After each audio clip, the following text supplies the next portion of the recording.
also hearing that Dustin Poirier is going to fight Michael Chandler. Mm-hmm. So you've got 2 grudge matches now that are probably going to be booked for Madison Square, where you got Poirier versus Chandler targeted, but you also have Adesanya versus Pereira confirmed.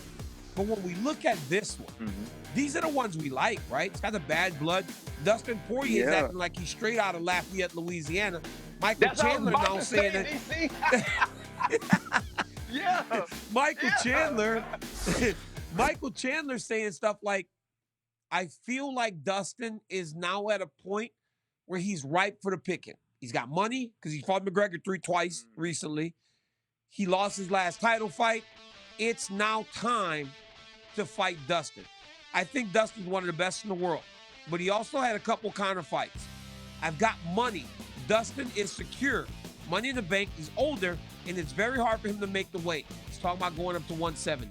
Michael Chandler now sees him as the ideal time to fight the Diamond. RC, Michael's a friend of the show.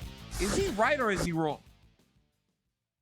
You know, to me, I always think it's a dangerous street to start walking on when you're questioning the greats, right? Because it's sometimes, and you know this saying, DC, the old folks said back at the crib, let sleeping dogs lie, right? You don't want to wake that sleeping dog up. Yeah, he might have money, right? He might have a tough time making the weight, but you know what he ain't? He ain't soft, right? Boys from the boot, we don't play about disrespect.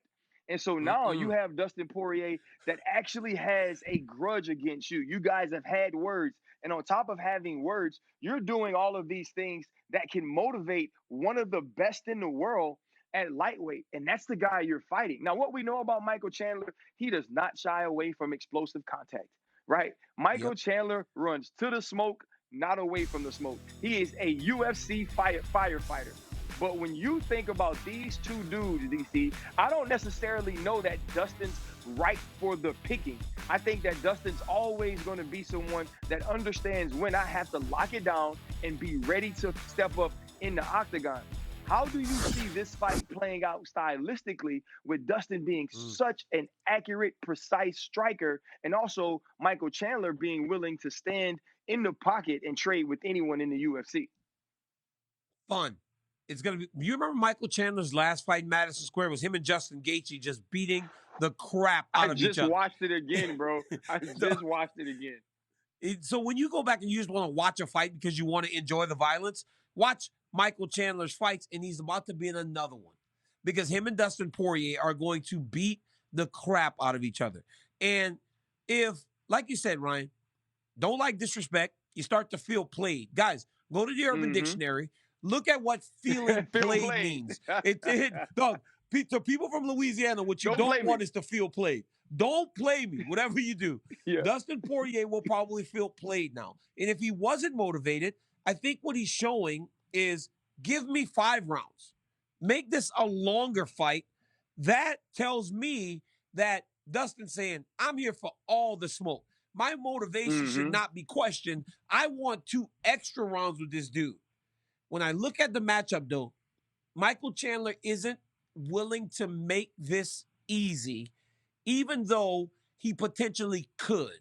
Because you saw in Poirier fight with Habib, he struggled with the takedowns. Charles Oliveira struggled with the takedowns. Chandler has that ability.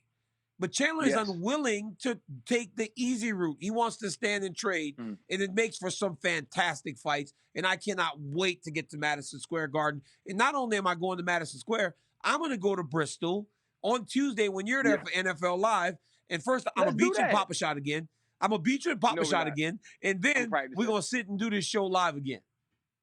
Man, I can't wait to do that, man. But I'll tell you this, DC, the thing that I always say while watching Michael Chandler fight, and I was saying the same thing in the first round against Tony Ferguson, is why don't you wrestle? Right? Remember how explosive the takedown he had against Justin Gaethje was, how powerful it was, and how it didn't change the dynamic of the fight, but you thought to yourself, you should do that more. And I am interested in seeing if that's something that Michael Chandler goes to the same way he went to it at the end of the first round against Tony Ferguson. Thank you for watching ESPN on YouTube. For live streaming sports and premium content, subscribe to ESPN+.